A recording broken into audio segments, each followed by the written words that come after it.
Pemirsa intens investigasi, kecewa lantaran permintaannya agar rekaman yang diduga dilakukan oleh kubu Dr. Reza Gladys kepada aparat penegak hukum ditolak oleh majelis hakim. Kubu Nikita Mirzani akhirnya mengambil langkah hukum baru. Ya, melalui kuasa hukumnya, ibu 3 anak tersebut akhirnya melaporkan dugaan suap itu ke Komisi Pemberantasan Korupsi Jumat kemarin. Terkait dugaan suap itu, maka Nikita pun menilai sidang yang sedang ia jalani saat ini telah dikondisikan sejak awal, apalagi permintaan agar rekaman itu diputar di ruang sidang tidak pernah diizinkan oleh majelis hakim. Nikita pun berharap laporannya bisa segera ditindaklanjuti oleh lembaga anti rasuah tersebut. Lantas, apa komentar Hotman Paris usai Nikita laporkan aparat hukum ke KPK? Seperti apa pula bantahan pihak Reza Gladys terkait semua tuduhan Nikita tersebut? Pemirsa, bersama intens investigasi, kami hadirkan kabar terkini, terpercaya, dan teraktual.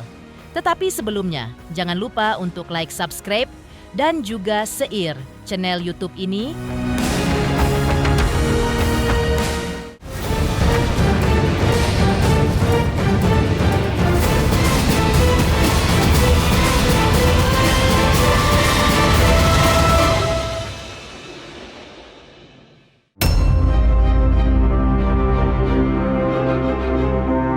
Keributan dan drama yang acap mewarnai persidangan Nikita Mirzani versus Reza Gladys diam-diam membuat pengacara kondang Hotman Paris, Hutapea, tergerak untuk ikut angkat bicara. Hal ini juga tidak terlepas dari permintaan fans Nikita agar dirinya ikut turun tangan membantu ibu 3 anak itu.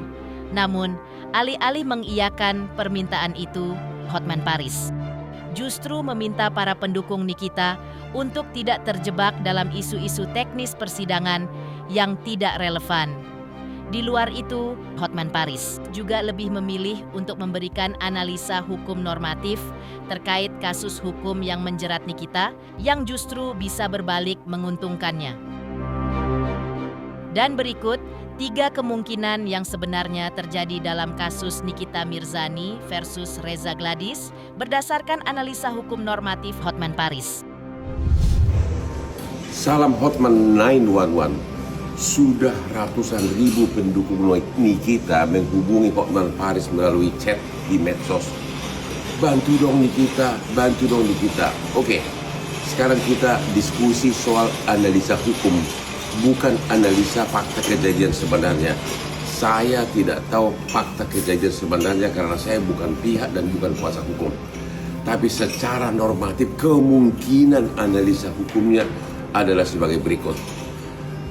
Kemungkinan nomor 1, kalau itu endorse udah jelas, ya, bukan pidana, bukan pemerasan, maka si terdakwa perlu membuktikan apa bukti-bukti bahwa dia dituduh endorse.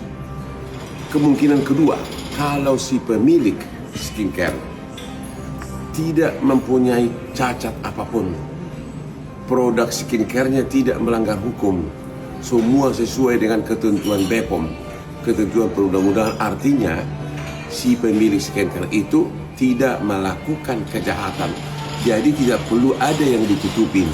Kalau tetap diminta uang, itu jelas adalah pemerasan. Paling serius adalah kemungkinan nomor 3. Ya, ini fokus kepada kemungkinan nomor 3 ini.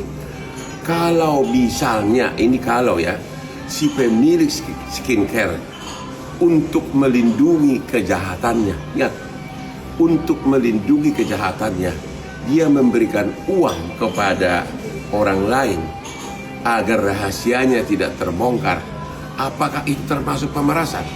Ya, misalnya skincare-nya itu mengandung cacat, hukumnya itu persyaratannya tidak dipenuhi sesuai dengan ketentuan BPOM, sesuai dengan ketentuan perundang-undangan. Artinya si korban ini diduga melakukan kejahatan, dan untuk menutupinya dia memberikan uang kepada si terdakwa. Kalau itu benar ya, kalau itu benar, faktanya seperti itu, maka analisa normatif hukumnya semakin berbeda lagi, setidak-tidaknya bisa meringankan si terdakwa. Jadi sekali lagi, fokus. Jangan hanya ribut-ribut di persidangan. Jangan kalian melakukan contempt of court. Fokus kepada aspek hukum ketiga tadi. Kamu ada titik cerah di situ kalau kau fokus. Sebelumnya, Hotman Paris juga menyoroti pasal yang dikenakan kepada Nikita, yaitu pasal 27 BE. Hotman menjelaskan, jika pasal tersebut berkaitan dengan penyebaran informasi yang bersifat rahasia oleh seseorang yang dapat menguntungkan diri sendiri atau bahkan mengancam orang lain. Menurut Hotman Paris, pihak Nikita Mirzani seharusnya fokus untuk membuktikan apakah informasi yang disebarkan Nikita melalui media sosial bersifat informatif dan menguntungkan dirinya, atau justru mengandung rahasia yang seharusnya tidak diungkapkan karena dapat merugikan atau mengancam pihak lain, yang membuat pihak yang dimaksud harus menutup mulut pihak lain. Salam Hotman Paris. Hotman mau memberikan komen terhadap ada ratusan ribu fans Hotman yang meminta agar Hotman memberikan bantuan kepada Nikita Mirzani. Ya, perlu saya tegaskan di sini bahwa Nikita itu dituduhkan oleh jaksa terkait dengan pasal 27B ayat 2 yang intinya adalah, saya bacakan di sini, setiap orang dengan sengaja atau tanpa hak mendistribusikan informasi elektronik untuk menguntungkan diri sendiri secara melawan hukum, untuk menguntungkan diri sendiri secara melawan hukum dengan ancaman akan membuka rahasia, agar orang memberikan sesuatu. Itulah pasal 27B ayat 2. Menyebarkan tanpa hak informasi elektronik secara melawan hukum dengan ancaman akan membuka rahasia, dan itu dilakukan untuk mendapatkan sesuatu. Itulah pasal yang dituduhkan oleh jaksa di sini. Saran saya kepada para fansnya Nikita agar fokus kepada pasal ini. Untuk Anda, cara fokusnya gimana? Buktikan apakah itu memang untuk tujuan ancaman atau tidak, atau tujuan endorse. Kalau memang itu uang tersebut adalah untuk tujuan endorse, ya buktikan. Jadi jangan terus-terusan ribut di persidangan. Fokus. Fokus ke arah subjek perkaranya. Kalaupun kalian terus marah-marah di persidangan, toh kan yang bikin putusan kan hakimnya. Hanya satu ketuk palu, ya udah. Jadi sekali lagi, kalau kalian mau menolong Nikita, fokus ke arah apa yang dituduhkan, buktikan bahwa itu tidak benar. Buktikan bahwa itu endorse. Buktikan bahwa itu endorse atau ada kesepakatan. Fokus ke pasalnya. Jangan ke arah hal-hal yang bersifat teknis,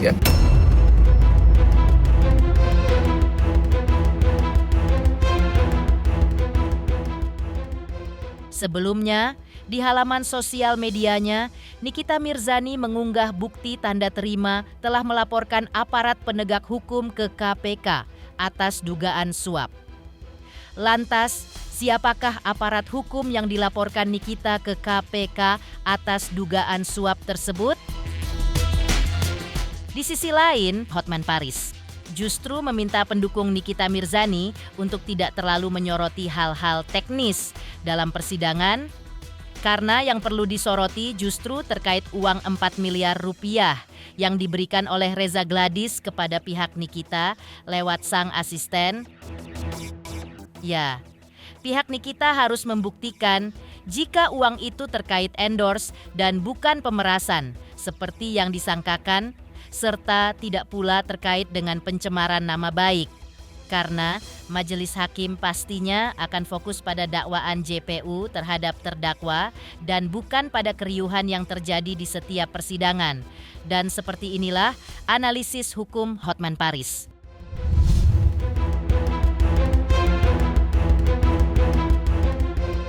Kalau ratusan ribu orang penggemar dari Nikita menghubungi Hotman, minta agar Hotman juga membantu Nikita, dan juga banyak keributan di medsos.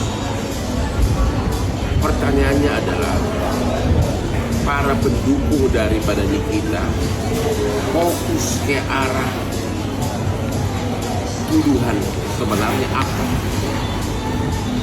Sekarang ini yang diributkan banyakkan hanya soal teknis persidangan. Misalnya tentang jaket yang harus dipakai dan sebagainya. Tapi agar nanti kalian jangan terkejut, agar dari sekarang fokus, yaitu saya baca di medsos terkait dengan dakwaan adanya uang kurang lebih 4 miliar dari Reza Gladys, ya. Ya, pertanyaannya adalah, apakah uang 4 miliar tersebut dalam kaitannya dengan endorse? Apakah itu ada kesepakatan bisnis? Kalau ada endorse, apakah ada bukti endorse? Dan juga apakah itu ada kaitannya dengan dugaan pemerasan dikaitkan dengan pencemaran nama baik? Itu yang akan dipertimbangkan oleh hakim nantinya, ya. Jadi kalian agar jangan kecewa, ya. Itu yang akan kalau hal-hal teknis di persidangan itu memang sangat menggelegar, ya. Banyak suara-suara sumbang bahwa cara persidangan itu tidak benar. Saya tidak tahu mana yang benar karena saya bukan pengacaranya. Saya tidak tahu apakah itu memang uang 4 miliar itu adalah untuk endorse, apakah itu ada kesepakatan bisnis, atau apakah itu ada kaitannya dengan dugaan pemerasan dengan pencemaran nama baik.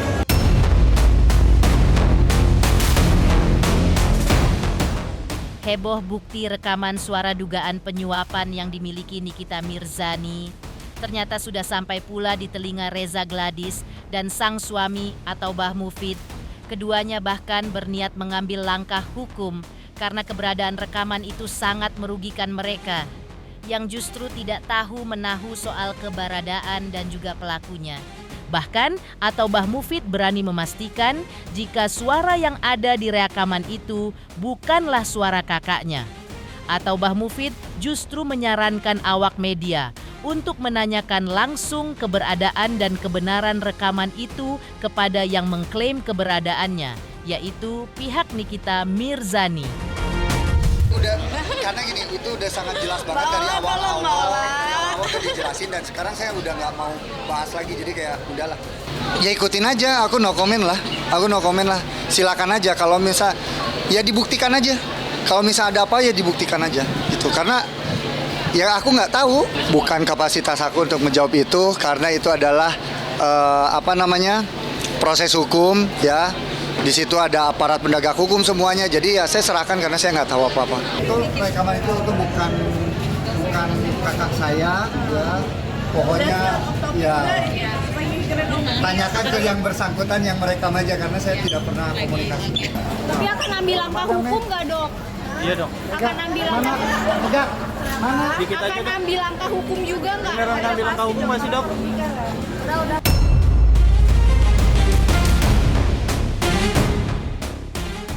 Usai komentar Hotman Paris terkait Nikita Mirzani yang melaporkan aparat hukum ke KPK. Lalu apa bantahan pihak Reza Gladys terkait semua tuduhan Nikita tersebut? Pemirsa Intens Investigasi, jangan lupa saksikan terus Intens Investigasi dan pastikan jangan lupa untuk like, subscribe, share, dan juga komen.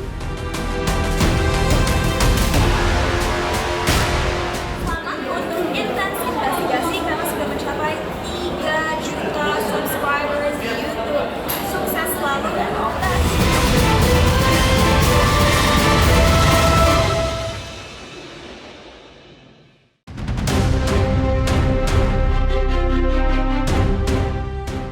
Langkah Nikita Mirzani melaporkan dugaan suap yang mewarnai persidangan kasusnya ke KPK justru ditanggapi positif oleh kuasa hukum Reza Gladys.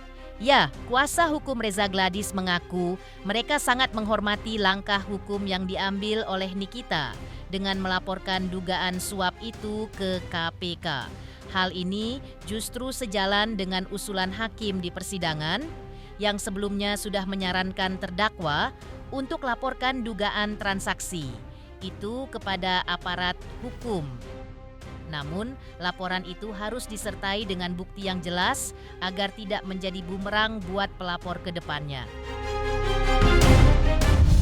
Jadi berkaitan dengan informasi tentang adanya perbuatan laporan terdakwa Nikita Mirzani ke KPK tentang perihal bukti rekaman yang mengarah kepada dugaan penyuapan yang katanya dilakukan oleh klien kami kepada APH. Saya pikir itu hal wajar ya, itu langkah hukum yang wajar karena memang harus seperti itu untuk membuktikannya, bukan menciptakan satu skenario yang bertentangan dengan hukum acara dalam persidangan. Ya, jadi kalau kita melihat dalam setiap persidangan, majelis hakim melalui ketua majelis kan selalu menyampaikan itu. Ya, kalau ada ditemukan dugaan transaksional ya, dalam proses hukum ini, silakan laporkan. Ya, saya pikir ketua majelis hakim kan menyampaikan itu tidak secara tersembunyi-sembunyi, tapi menyampaikan itu secara terbuka dan terang benderang di persidangan yang dibuka secara umum. Ya, jadi itu sudah pantas dilakukan oleh terdakwa Nikita Mirzani, tetapi itu harus dibuktikan ya, karena kalau tidak dapat dibuktikan, ya ini sudah akan menjadi satu fitnah yang nyata ya kepada pihak penegak hukum maupun kepada klien kami. Tetapi yang pasti adalah bahwa setiap dugaan-dugaan yang kita anggap itu adalah peristiwa pidana penyuapan itu harus dilaporkan. Ya, bukan diciptakan menjadi skenario yang akhirnya mengganggu proses persidangan. Ya, jadi nanti lebih mengarah kepada fitnah dan kemudian adanya perbuatan-perbuatan mengganggu persidangan. Ya, jadi bisa juga unsur-unsur content of court itu bisa terpenuhi, yang akhirnya nanti bisa saja pihak dari majelis hakim maupun jaksa penuntut umum akan mengambil upaya-upaya hukum. Itu harus diperhatikan ya. Jadi lebih bagus seperti itu dilaporkan agar nanti prosesnya dapat dibuktikan oleh pihak. Meski menanggapi positif laporan Nikita Mirzani ke KPK, namun kuasa hukum Reza Gladys menegaskan jika mereka akan tetap mengajukan pembelaan terhadap Reza Gladys sesuai kapasitas mereka sebagai kuasa hukumnya. Meski begitu, kuasa hukum Reza Gladys tegas membantah semua tudingan miring itu yang diarahkan terdakwa kepada klien mereka. Karena apa yang dilakukan Nikita dapat merusak proses persidangan dan juga sangat amat tidak pantas untuk ditiru. Tetapi kami juga ya dari pihak klien kami akan melakukan upaya hukum ya, pembelaan terhadap apa yang sudah dituduhkan kepada klien kami. Karena sampai dengan saat sekarang ini kami dengan tegas membantah tuduhan-tuduhan itu. Ya, jadi jangan artinya ada sebuah bukti-bukti yang sumir kemudian ini merusak proses persidangan dan kemudian menuduhkan klien kami melakukan upaya-upaya yang sebenarnya tidak patut ditiru, apalagi melakukan penyuapan terhadap APH ya.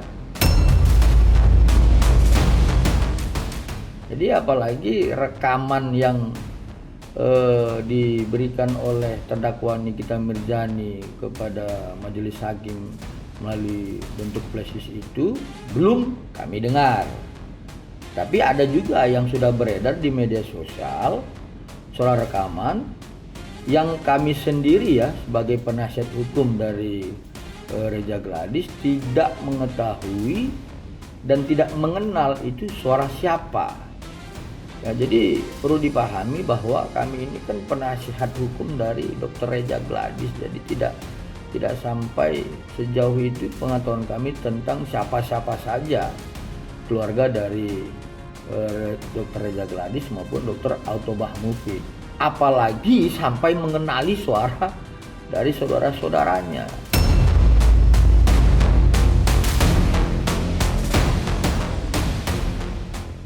Pemirsa Intens Investigasi, jangan lupa saksikan terus Intens Investigasi dan pastikan jangan lupa untuk like, subscribe, share, dan juga komen.